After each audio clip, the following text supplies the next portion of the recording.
할렐루야. 오늘은 잠언 16장 9절 말씀. 사람이 마음으로 자기의 길을 계획할지라도 그의 걸음을 인도하시는 분은 여호와시니다 라는 말씀으로 함께 은혜를 나누십시다. 예수를 믿고 구원받은 모든 사람들은 하나님의 은혜 안에, 하나님의 특별한 섭리 안에 있게 됩니다. 그래서 우리가 이제 천국까지 가게 되는데, 예수를 믿고 바로 죽고 천국 가면 그만이겠지만, 예수를 믿고 나서 우리가 이 땅에 살아가는 시간이 많지 않습니까? 그 시간 동안에 하나님이 하실 일은 두 가지입니다. 인도하심과 보호하심. 자, 인도한다고 하는 것은 그 인도하시는 분의 의도가 있고 목적이 있지 않겠습니까?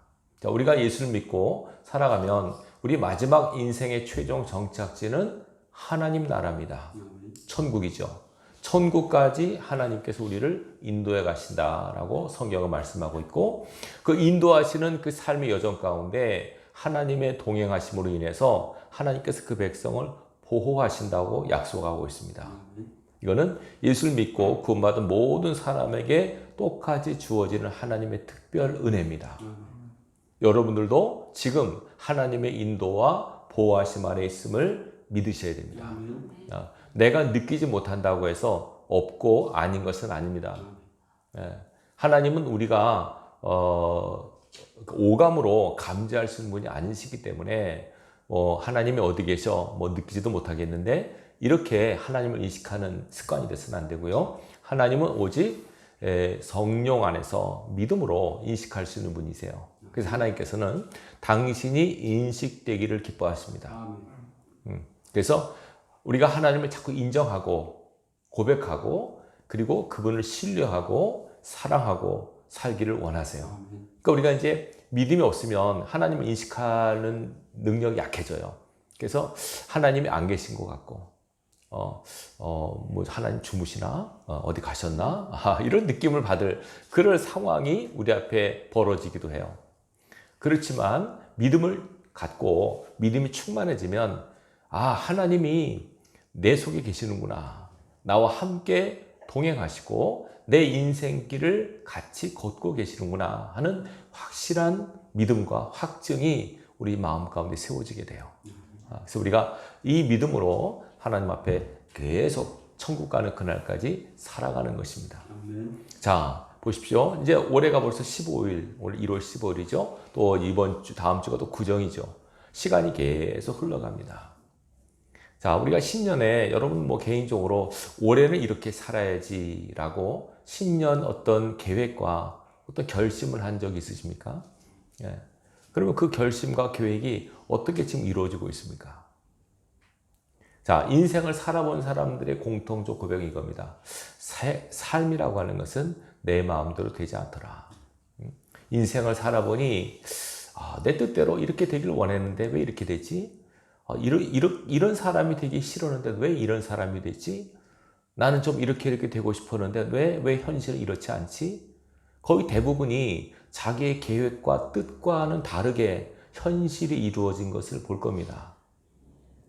그렇다고 계획도 세울 수 없는 건 아니죠. 우리가 꿈도 꾸고 계획도 세우고 비전도 가져야 돼요. 근데 우리가 세운 계획과 꿈대로 현실이 이루어지느냐? 그것은 아닙니다. 거의 대부분의 사람들이 자기 인생에 대해서 만족하는 사람들이 거의 많지 않다고 생각이 돼요. 난 이런 사람이 되기 싫었는데, 이런 인생을 살기 싫었는데 왜 이렇게 됐지? 내 인생이, 내 삶이 왜 이렇게 됐지?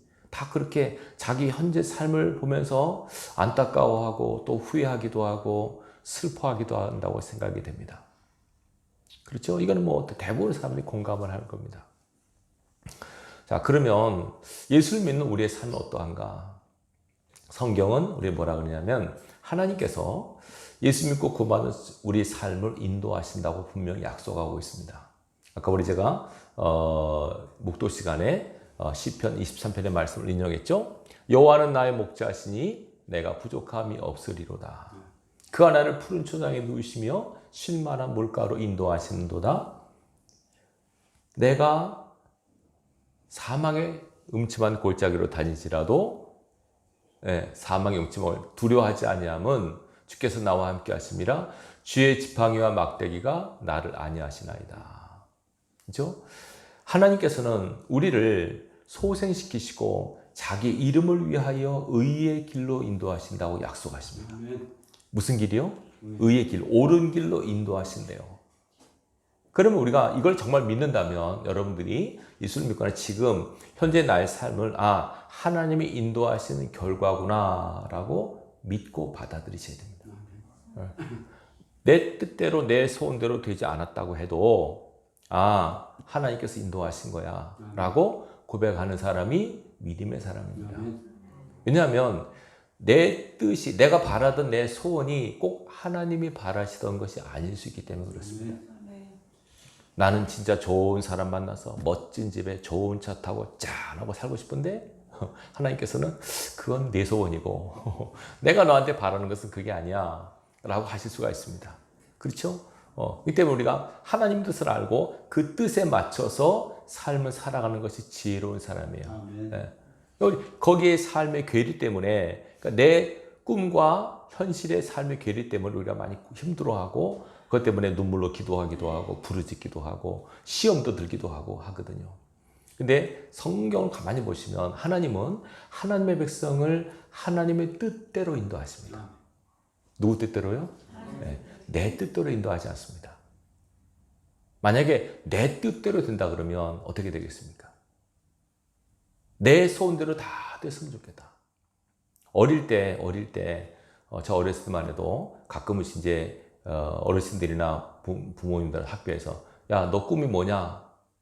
제 1번이 대통령입니다. 대통령 될 거야. 그 다음에 이제 조금 크면 이제 판사 될 거야. 의사 될 거야. 나머지는 없어요. 거의 없어요. 다 그거예요. 대부분 판사, 검사, 의사, 대통령 이런 거 꿈이에요. 그러면 대통령이 한 마리에서 몇 명이지 않습니까? 다 대통령 됩니다. 다 의사, 판사. 그럼 나머지는 뭐 합니까? 그럼 뭐 나머지 사회에 돌아갈 수가 없습니다, 여러분. 여러 사람들이 있고 여러 삶의 직이 있는데 그거 다 자기 뜻대로 되는 거 아닙니다. 네.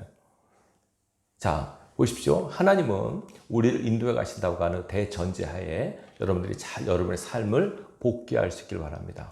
복귀란 말은 되돌아본다는 거죠. 자, 성경을 통해서 우리가 우리 인생에 대해서 조명할 것을 잘 보십시오. 성경에서 하나님께서 우리를 구원하시고 인도하시라고 하는 그 샘플, 그 사건을 보여준 것이 출애굽 사건입니다. 여러분, 출애굽이라고 하는 것은 애굽이라고 하는 영적인 감옥에서 건져내서 영적인 자유의 땅, 축복의 땅인 가나안 땅으로 인도하시는 하나님의 구원의 여정이에요. 그렇죠? 구원이라 하면, 구약시대 구원이라 하면 애굽에서 벗어나서 광야를 지나 가나안까지 가는 것이 구원의 여정입니다. 우리식으로 말하면 지금 내가 예수를 믿고 이 땅을 살다가 천국 가는 것이 구원의 여정입니다. 그렇죠? 자, 출애굽한 것이 일단 구원의 성공을 말씀입니다. 출애굽했습니다. 400년 동안 애굽에서 고통받던 이스라엘 백성이 모세의 인도로 출애굽의 탈출에 성공을 합니다. 그것이 구원의 끝이 아니고 그때부터 구원이 시작된 겁니다. 구원의 시작입니다. 자, 보십시오. 출애굽한 이스라엘 백성이 제일 먼저 맞닥뜨린 것이 어디냐면 홍해입니다. 홍해. 여러분 아시죠? 자, 홍해 가기 전에 자, 출애굽기 한번 찾아볼까요? 13장을 보십시오. 출애굽기 13장 17절 보십시오. 102페이지입니다. 구약성 출애굽기 13장 17절. 하나님께서 출애굽한 이스라엘 백성 인도하시는 여정인데요. 17절 보십시오. 같이 읽겠습니다. 102페이지입니다. 출애굽기 13장 17절. 자, 17절 18절까지 보십시다. 시작. 바로가 백성을 보낸 후에 블레 사람의 땅의 길은 가까울지라도 하나님이 그들을 그 길로 인도하지 아니하셨으니 이는 하나님이 말씀하시기를 이 백성이 전쟁을 하게 되면 마음을 돌이켜 애굽으로 돌아갈까 하였습니다. 그러므로 하나님이 홍해의 광야 길로 돌려 백성을 인도하심에 이스라엘 자손이 애굽 땅에서 대열을 지어 나올 때에 아멘. 끝까지 보십시오. 자, 출애굽한 이스라엘 백성 하나님께서 블레셋이라고 하는 그러니까 블레셋 지역의 길로 가면은 가깝다는 거죠. 근데 하나님께서 돌려 인도하세요. 왜요? 전쟁할까 봐. 그러니까 전쟁 분명히 납니다. 블레셋 사람들이 뭐 보통이 아니죠. 전쟁 나면은 분명히 이 사람들이 어떨까? 마음이 아이고 이거 괜히 나왔네. 전쟁 한 번도 안 해봤잖아요. 갑자기 탈출했는데 막 적이 있어, 막 쳐들어오고 죽이고 하면 난리가 나죠. 그러면 다시 돌아가자. 이럴까봐 하나님께서는 어디로요? 빙 돌려서 홍해 광야길로 인도하십니다. 이들이 이걸 알았을까요? 몰랐죠. 그냥 왜 이렇게 인도하시지? 놔두세요 하면 놔두세요. 신경 쓰지 마세요. 예. 그냥 왜 인도하시지? 예. 왜 인도하시지? 모르죠. 근데 하나님은 아세요. 지금 출애굽한 이스라엘 백성들이 아무것도 준비가 안 됐잖아요. 그냥 노예 생활하다가 왔잖아요. 그죠? 그러니까 이제 이들이 딱 출애굽 얼마나 감격했으면 얼마나 좋았겠습니까? 막 자나고 막 이제 야 그때 우리 자유를 얻었다. 이래서 막 신나게 나오는데 갑자기 전쟁을 하는 거예요. 블레셋은 얼마나 강국입니까? 네. 쇠로 무장한 그 나라인데 전쟁하면 100% 사람들이 아이고 이제 나는 아이고 애굽으로 가는 게 낫다 이렇게 후회할까봐 하나님께서 아예 인도를 안 하시고 홍해길로 돌려서 인도하십니다. 자, 홍해길이라는 말은 뭡니까? 앞에 뭐가 있다는 거죠? 홍해가 있는 홍해 가로막힌 겁니다. 자, 길로 가야 되는데 막다른 홍해길로 가는 거예요. 자, 이스라엘 백성이 하나님 인도를 따라 나갔습니다. 인도 따라 갔는데 딱 가는데 앞에 뭐가 있습니까? 홍해가 있습니다. 그러면 홍해라고 하는 것은 인간이 건널 수 없는 상황, 인간의 힘으로 어찌할 수 없는 상황. 이 상황을 딱 펼쳐지게 하십니다. 근데 보세요. 이스라엘 백성이 홍해길로 간 겁니까? 하나님이 인도하신 겁니까? 자, 이게 어디 나왔냐면 출애굽기 13장 보면 21절 보세요. 21절 보세요. 자, 홍해길로 인도하시는 하나님께서 21절 보면 여호와께서 그들 앞에서 가시며 낮에는 구름 기둥으로 그들의 길을 인도하시고 밤에는 불 기둥을 그들에게 비추사 낮이나 밤이나 진행하게 하시니 낮에는 구름 기둥 밤에는 불 기둥이 백성 앞에서 떠나지 아니하니라. 자, 출애굽한 이스라엘 백성을 하나님께서 낮에는 구름으로 밤에는 불로 인도하십니다. 떠나지 않습니다. 근데 그 인도하심이 어디로 가냐면 홍해로 가는 거죠. 막다른 골목으로 가는 겁니다. 불 기둥과 구름 기둥은 영적으로 하나님의 임재 성령을 상징하죠. 성령께서 그 백성을 인도해 가십니다. 우리를 인도해 가십니다. 근데 어디로 간다고요? 홍해길로 갑니다. 홍해길로. 막다른 골목으로 갑니다. 자, 그러니까 보세요. 홍해길로 가는데 딱 가서 바다가 있어요. 여기 아니네? 돌아가야지. 돌아가려는데 뒤에 누가 쫓아와요? 애국 군대가 철병거를 가지고 애국 군대 쫓아오는 거예요. 이제는 꼼짝없이 진퇴양난의 상황에 처한 겁니다. 그러니까 앞으로 갈 수도 없고 뒤로 갈 수도 없고 이제는 꼼짝없이 우리는 죽었다. 우리 도가내든 쥐다라는 마음. 이제 우리는 꼼짝없이 죽었다라는 느낌을 갖게 인도하십니다. 이젠 죽었구나. 난 할 수 없어. 난 갈 데 없어. 라는 느낌을 갖게 인도하신다는 걸 기억하십시오. 그들이 간 게 아닙니다, 여러분. 하나님이 그렇게 인도하셨습니다. 바로 왕의 마음도 다시 부추겨가지고 추격하게 만든 것도 하나님이십니다. 왜 하나님께서 그 백을 이렇게 코너를 몰게 하시지? 자, 생전 처음 보는 홍해. 이제는 꼼짝없이 죽었다라고 해서 그들이 순간 당황합니다. 좋았다가 이제는 좋은 게 없으면 이제 죽었다. 그래가지고 이제 당장 그들이 하는 것이 원망하고 낙심하고 모세를 향하여 불평하고 막 부르짖습니다. 그때 하나님께서 모세에게 말씀하십니다. 조용히 시키라고요. 가만히 서서 오늘 하나님이 너희를 위해서 행하시는 기적을 보라 그러십니다. 그리고 지팡이로 홍해를 딱 가리키니까 홍해가 어떻게 합니까? 갈라지죠. 이 기적입니다. 홍해가 갈라지는 기적을 보이십니다. 기적은 여러분 우리 인간의 한계치에 도달했을 때 인간의 힘으로 할 수 없는 것을 되어지는 것이 기적입니다. 하나님께서 행하시는 것. 홍해의 기적은 그들이 이건 꼼짝없이 죽었다라고 하는 느낌을 가졌을 때 보이신 하나님의 구원의 역사입니다. 이제 죽었다. 그런 느낌을 갖고 이제 살는데 홍해가 바다가 열리는 겁니다. 이게 웬일이지? 한 번도 경험하지 못한 하나님의 놀라운 기적을 이제 친히 목도합니다. 그리고 홍해를 신나게 건넙니다. 자, 건너는데 군대가 또 쫓아오는 겁니다. 그러다 또 모세가 손을 딱 가리키니까 홍해가 닫히면서 모든 애국 군대가 바다에 다 죽습니다. 승리한 겁니다. 홍해에서. 자, 홍해를 건너도록 하나님이 인도하신다는 거 잘 기억하십시오. 이 홍해 앞에서 하나님께서 무슨 훈련시킨지 아십니까? 이제는 죽었다라는 느낌 가운데서 오직 누구만 바라보는 거예요. 하나님만 바라보는 훈련을 시킵니다. 뭐 그렇지 않습니까? 이제 하나님만 바라보죠. 모세를 통해서 하나님만 바라보는 훈련을 시키십니다. 자, 그럼 이제 홍해길로 가죠. 홍해길로 간 다음에 이제 어디 갑니까? 이 백성이. 홍해길을 들어서 이제는 그들이 광야로 접어듭니다. 광야는 어떻게 합니까? 그냥 뭐 아무것도 없습니다. 낮에는 덥고 밤에는 춥고 광야길을 돕니다. 몇 년 돌죠? 40년을 돌아요. 40년 도는데 그 지도를 보면 그냥 같은 길을 또 가요. 뱅뱅뱅 도는 거죠. 여러분 그 40년 거죠. 여러분 그러면 얼마나 여러분 그러니까 이게 뭐 이건 뭘 뜻하냐면 우리 삶에 하나도 진전이 없는 거예요. 그냥 그대로의 삶이 그대로야. 예수님 믿었는데 이게 뭐지? 삶이 변화가 없어요. 교회는 다니고 복은 달라고 기도했는데 복은 뭔 복이에요? 야, 광야 40년 동안 그때 돈을 모았습니까? 아닙니다. 잘 살았습니까? 아닙니다. 어떻게 살았을까요? 배부르게 살았을까요? 근근히 살았을까요? 근근히 살았습니다. 광야는 근근히 살았습니다. 돈을 모을 수가 없죠, 여러분. 하나님 일제 저축 못하게 하셨는데. 만나 좀 저축할까? 다 상해버리고.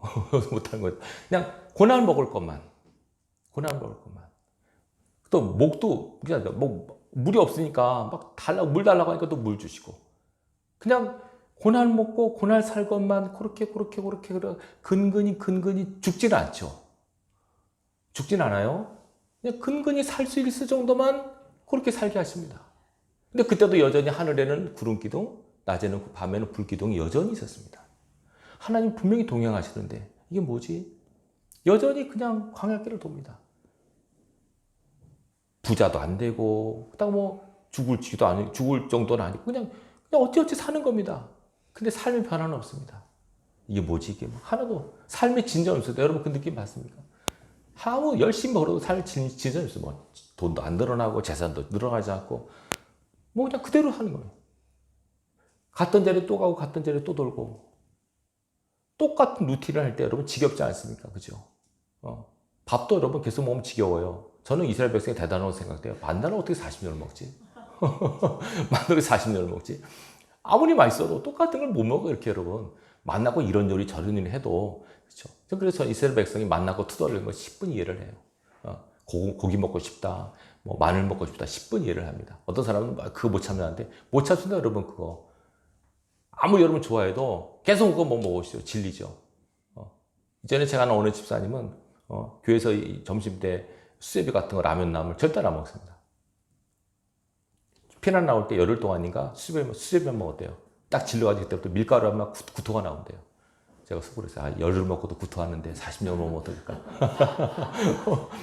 그렇잖아요. 하나님 아무리 좋아도 똑같은 말 계속 먹으면 질리는 거예요. 근데 하나님께서 그렇게 하세요. 질리도록 하세요. 계속. 그러나 죽지는 않게 하세요. 살게는 하시는데 근근히 살게 하세요. 그래서 오직 거기서도 어디만 바라봅니까? 하늘만 만나가 내리겠지. 또 구름 기둥이 움직이나 불 기둥이 오고 하늘만 바라보게 또 40년을 이렇게 또 가십니다. 그렇게 인도하십니다. 그 백성을. 자, 광야를 지납니다. 이제는 광야 지나면서 하나 이제 빼먹었습니다. 광야 지날 때 출애굽기 17장에 보면 전쟁을 한번 하죠. 아말렉과 전쟁을 하죠. 이것도 처음 겪는 일 아닙니까? 한 번도 전쟁 안 해보다가 출애굽기 17장 보면 출애굽하고 나서 좀 지나가다가 아말렉이라는 족속이 쳐들어와서 싸웁니다. 여호수아를 앞세워서 전쟁하죠. 그 전쟁에서 어떻게 이깁니까? 여러분 아시죠? 여호수아가 잘 싸워서 이긴 게 아니라 모세의 손에 의해서 모세의 팔이 올라가면 이기고 내려가면 지는 것을 또 보이게 하십니다. 자, 손이 올라갔다는 것은 뭘 뜻하죠? 그렇죠? 기도하는 거죠. 하나님을 향해 기도하는 걸 상징하고. 손이 내려오는 것은 아이고 피곤해서 기도 못하겠네 하는 거죠. 아이고 기도할 맛도 안 나네. 기도할 힘도 없네. 어째 손이 내려오는 겁니다. 그러면 집니다. 어쨌든 죽으나 사나 팔이 떨어지건 끊어지건 올라가야 됩니다. 여러분 기도는 힘들다고 안 하면 안 됩니다. 여러분 살기 위해서는 기도하셔야 됩니다. 승리, 아말렉은 사탄을 상징하는 부족이에요. 그래서 하나님께서 아말렉을 진멸하라고 하신 거죠. 사단이 공격하죠. 그 영적 싸움에서 구원받은 저와 여러분을 공격하는 사단과의 싸움을 이기는 비결은 오직 기도밖에 없다는 것을 가르치시기 합니다. 하나님을 향하여 팔을 올리고 기도할 때 승리를 주신다고 하는 것을 우리에게 보여주십니다. 그 다음에 이제 광야를 건너고, 그죠? 이제 가나안 땅에 들어가기 앞서서 또 한 번 하나 건너올 게 있습니다. 뭘 건널까요? 요단강을 건넙니다. 요단강. 요단강도 건너야 되는 이걸 어떻게 건너죠? 여러분 알죠? 요단강은 일단 제사장들이 법궤를 메고 요단강물 들어가니까 요단강물이 딱 멈춥니다. 이거는. 그래서 이스라엘 백성이 건너요. 요단강 도하가 됩니다. 자, 제사장이 맨 법궤를 뭘 상징할까요? 하나님의 말씀이죠. 하나님의 말씀을 딱 붙들고 서야만 건널 수 있는 강. 이거는 하나님 말씀이 없으면 건널 수 없습니다. 하나님 말씀이 내 마음속에 꽉 서 있을 때 이겨낼 수 있는 환경. 하나님 말씀으로 서야만 건널 수 있는 강. 이런 환경과 상황을 또 만드십니다. 오직 말씀만 붙들고 서 있어야 된다. 그때는. 그거밖에 당연히 없습니다. 기도도 중요하지만 그때는 말씀을 붙들고 서 있어야 됩니다. 그래야만 요단강을 건널 수 있습니다. 요단강 건너서 그 다음에 그들이 또 하나에 싸울겠죠. 이제 뭡니까? 가나안 땅에 앞서서 제일 먼저 그들이 정복해야 될 성이 하나 있죠. 여리고성입니다. 여리고성. 이게 잘 아는 여리고성. 여리고성 함락작전. 여러분 아시죠? 무작 싸우지 않았습니다. 일단 할례를 받게 하고 정결케 한 다음에 여호수아에게 명령합니다. 하루에 한 바퀴씩 성을 돌고 마지막 날 7바퀴 돌고 큰 소리로 외치라. 그래야만 무너질 것이다. 황당한 작전. 그죠? 그런 황당한 작전이 있습니까? 전쟁을 앞둔 군인들한테 할례를 지키고 그 다음에 하루 한 바퀴씩 돌게 하고 소리 지르면 무너질 것이다. 이게 뭐 황당합니까? 그게 무슨 칼 무기를 이렇게 갈고 닦지도 않고 전략 짜지도 않고 그렇게 합니다. 여리고성 굳게 닫혔는데 그런 식으로 해서 정말 하나님 말씀대로 하니까 여리고성이 무너집니다. 거기서 보여주는 여리고성 함락작전의 승리의 비결은 뭔지 아십니까? 알아맞혀 보십시오. 순종입니다. 순종. 이해되지 않아도 납득이 안 돼도 순종하는 겁니다. 그때 여호수아가 그랬죠? 성을 돌 때 뭐 하지 말라고 하지 아십니까? 말하지 말라고. 입 벌리지 마. 이거 하지 말어. 가만히 있어. 그냥 돌아. 이해가 안 돼도 이거 뭐 하는 짓이지 우리가. 이해하잖아요. 성을 뺑뺑 도니까 이상하고 야 우리 뭐 하고 있냐 몰라 하래 그냥. 순종입니다. 그냥 이해 안 돼도 그냥 하는 겁니다. 여러분. 머리로 하나님의 뜻을 이해하려고 하지 마십시오. 여러분. 왜 하나님께 이걸 시키지? 몰라 그냥 하니까 하는 거야. 그래 돕니다. 그래 돕니다.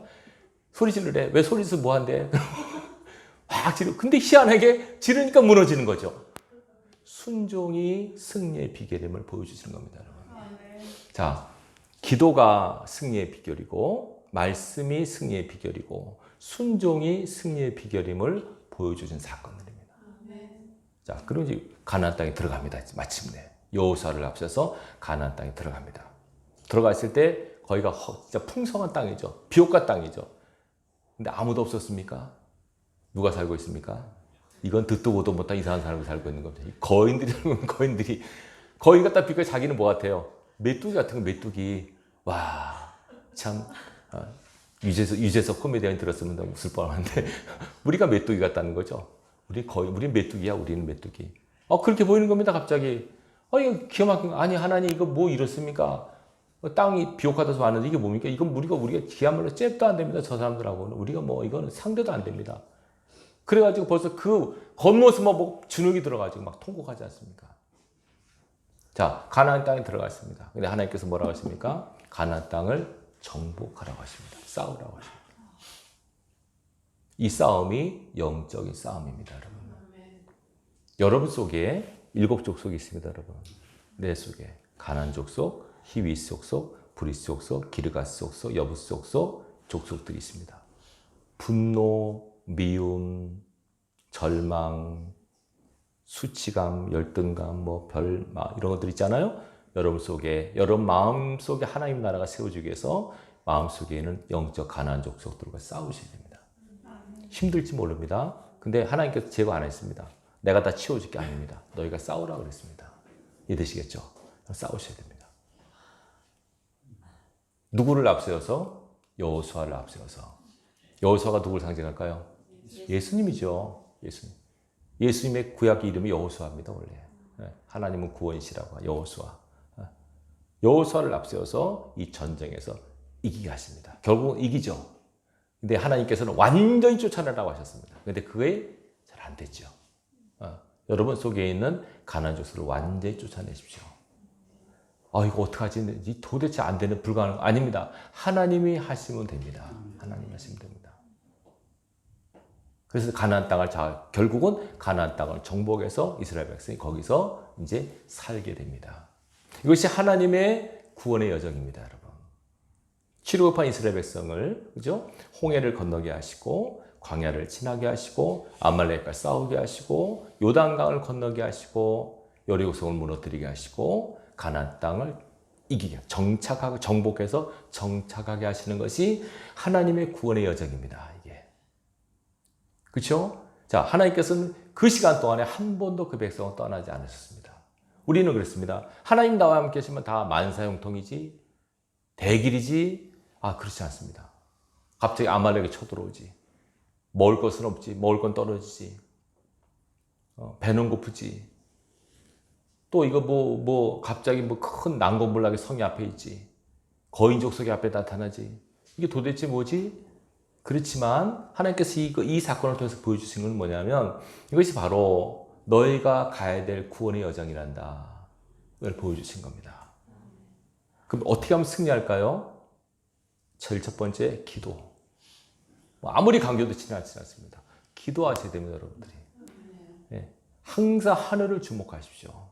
하나님 앞에. 하늘을 향해서 기도하는 것을 쉬어서는 안 됩니다. 오죽하면 기도를 쉬지 말라고 하실까요? 기도 쉬면 안 됩니다. 그리고 항상 말씀 위에 쓰셔야 됩니다. 여호수아 1장에 보면 여호수아한테 한 말이 있죠. 하나님께서 그죠? 이 율법책을 내 입에서 떠나지 말게 하고 어디로 가든지 그대로 지켜 행하라. 좌로나 우로나 치지 마. 율법책에 기록된 대로 지켜 행하라. 그리하면 내가 어디로 가든지 형통하리라.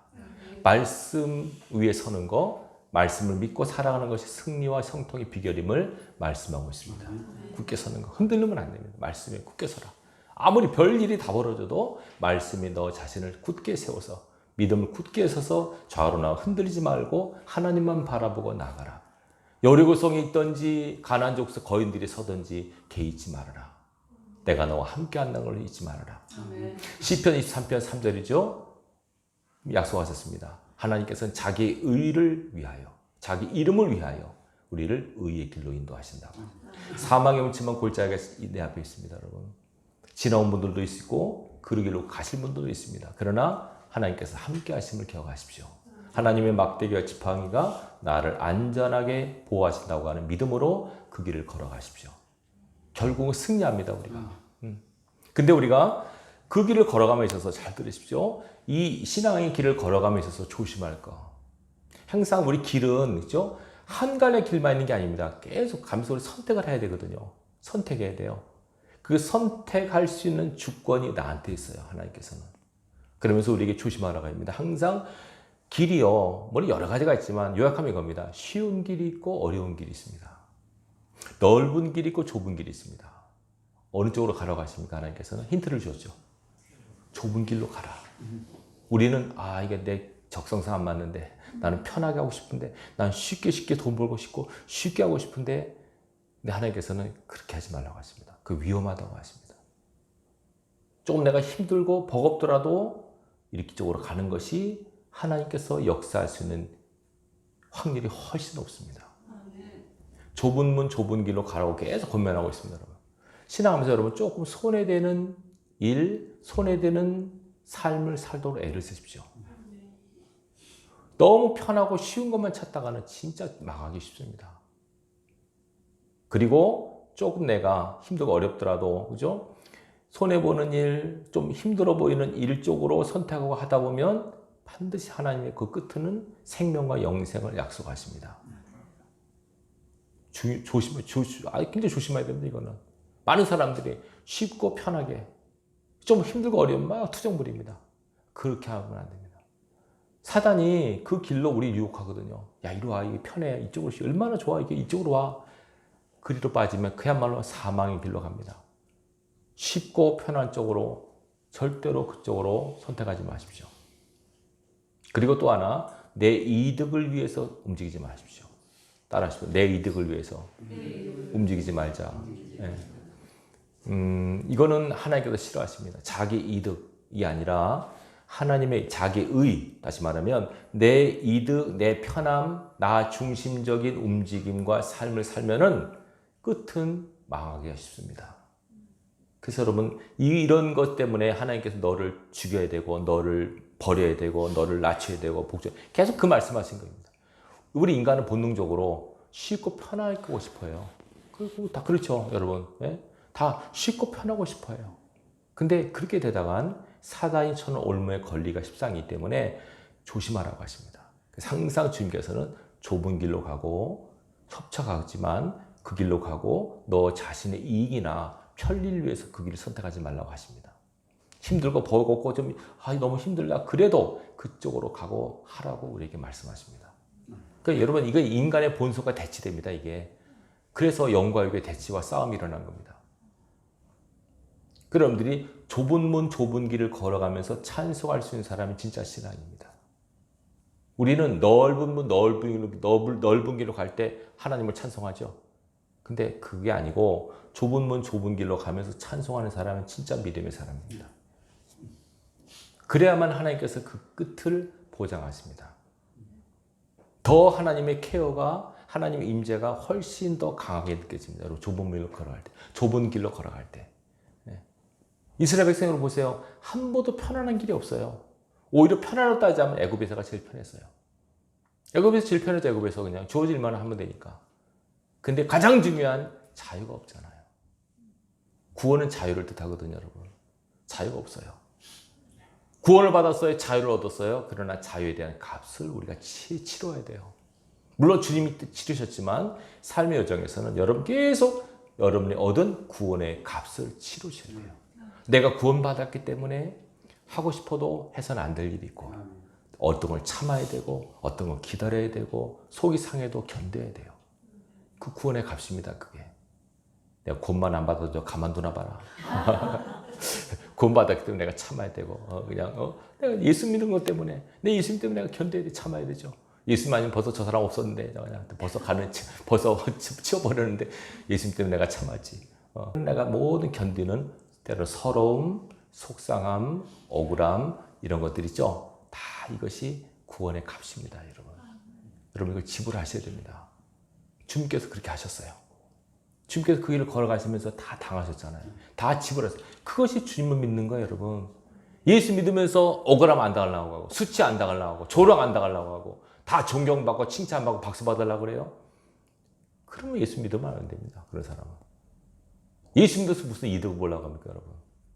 여러분 이름을 내려고, 나를 드러내려고, 나 이런 사람이요 라고 여러분 스스로를 업시키려고 예수 믿습니까? 아닙니다. 그럼 예수님은 여러분 안에 드러나지 않습니다. 여러분들이 낮아지고 죽어지고 없어질 때 거기에 예수님이 드러납니다, 여러분. 옥합이 깨질 때 향이 나듯이 여러분들이 깨질 때 여러분 속에는 예수님의 향기가 나타납니다. 여러분들이 삶을 살다가 예수님 때문에 겪는 모든 아픔과 시련들이 바로 그 속에서 주님의 향기가 나타나고 그를 통해서 하나님의 영광이 나타나는 가장 귀한 사건임을 잊어서는 안 됩니다. 꼭 기억하십시오. 우리 많은 사람들이 예수를 잘못 믿습니다. 대부분이. 예수 믿어서 무슨 돈 벌려고 하고 뭐 승리하고 성공하려고 합니까? 아닙니다. 예수를 잘 믿는다고 하는 것은 예수 말씀 내가 온전히 죽어지는 것이 잘 믿는 겁니다. 그렇게 죽어지잖아요. 그럼 하나님 살리세요. 하나님 높이세요. 내가 낮아질 때 높이시고 내가 죽어질 때 살리시고 이것이 하나님의 역사입니다. 내가 막 살아나면 하나님께서 낮추세요. 이런 거로. 내가 막 잔달라면 하나님께서 낮추세요. 그게 낮춰지는 게 그게 힘들어요, 여러분. 마음이 낮아져야 되는데 마음 낮추기가 힘들어요, 여러분.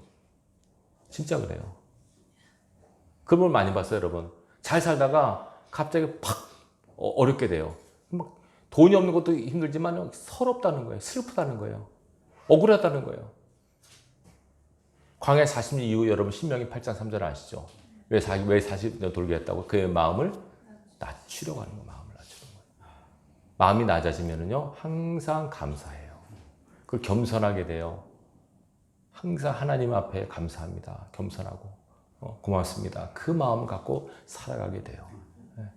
있어도 감사, 없어도 감사. 환경과 상황이 연연하잖아요. 주님이 나와 함께 하시는 그 하나로 인하여 기뻐할 수 있어요. 그렇게 하나님께서 그 백성 인도하시고 계십니다. 앞으로 그렇게 인도하실 겁니다, 여러분. 아시겠죠? 그렇게 인도하실 겁니다. 여러분이 하나님 안에서 떠나가지 않는 한 하나님께서 늘 함께 하십니다. 하나님이 함께 하시다는 그것이 내 삶의 형통으로 이어지는 것은 아니에요. 고통으로 이어질 수도 있고 불행처럼 보일 수 있어요. 때는 사망 선고 받은 느낌 받을 상황도 벌어져요. 여러분 삶 속에서 어떤 때는 홍해 같은 상황을 맞이할 수도 있습니다. 광야 같은 길을 걸을 수도 있습니다. 여리고성 앞에 딱 서 있는 나 자신을 볼 겁니다. 거인 앞에 있는 나 자신, 초라한 나 자신을 볼 수도 있습니다. 그러나 절대로 눈에 보이고 귀에 들리는 환경과 상황에 마음 뺏기지 마시고 보이지 않지만 함께 하시는 그 하나님께 시선을 고정시키십시오. 하나님께 눈을 맞추십시오. 그리고 하나님만 바라보고 한 걸음 한 걸음 가다 보면 어느새 천국에 와 있게 될 겁니다. 주 앞에서 그날까지 이 신앙의 걸음을 잘 걷기를 주님의 이름으로 축원합니다. 기도하겠습니다.